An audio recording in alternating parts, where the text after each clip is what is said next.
అలా పవర్ పోతే పడే బాధలండి కరెంట్ పోతే. నైట్ ఇంటికొస్తున్నా లేదు. లైట్ పెట్టేసుకొని పనుకున్నాము. పిల్లలకి లైట్ లేకపోతే భయమని జెప్పేసి మార్నింగ్ లేస్తే అప్పటికి ఇంగా పవర్ రాలేదండి.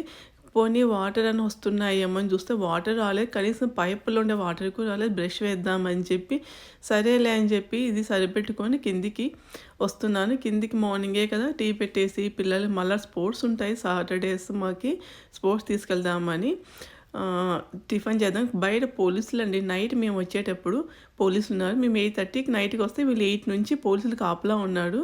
ఎందుకంటే పెద్ద విండ్ ఉండేదండి. బిగ్ విండు గాలికి చెట్టు కూలిపోయి ఆ వైర్లన్నీ కింద పడిపోయినాయి. కరెంట్ వైర్స్ అన్ని రోడ్డు మీద పడిపోయి అందుకని వీళ్ళు ఓవర్ నైట్ కాపలా ఉండాలి. అట్లా జరిగితే పోలీసులేమో షిఫ్ట్ మారుతూ ఉంటారండి.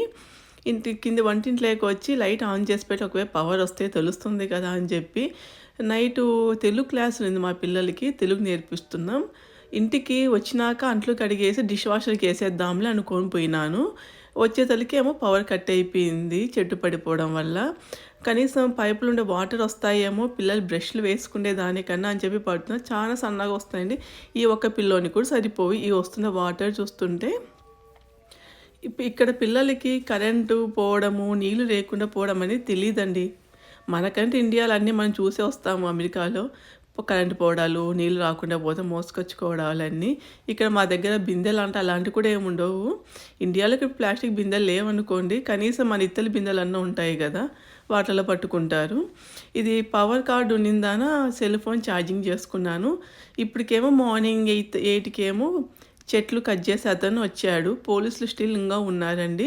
ఈ చెట్టు కట్ చేసి క్లియర్ చేసిన తర్వాత పవర్ లేని వాళ్ళు రావాలా. మా పాపకు తక్కువ వాటర్తో బ్రష్ వేసుకోయి అంటే వీళ్ళకి అలవాటు లేక ఎట్లా వేసుకోవాలా తక్కువ వాటర్తో అంటుంది.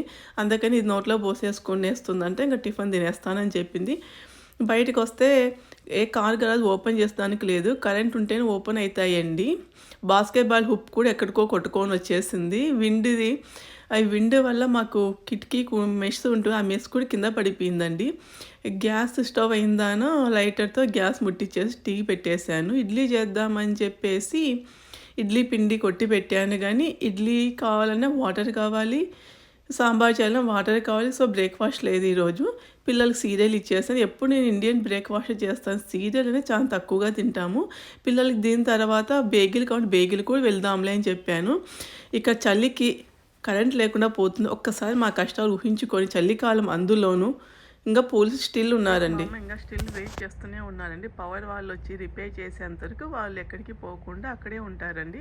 అది వాళ్ళ డ్యూటీ వాళ్ళు చేయాల్సిందే.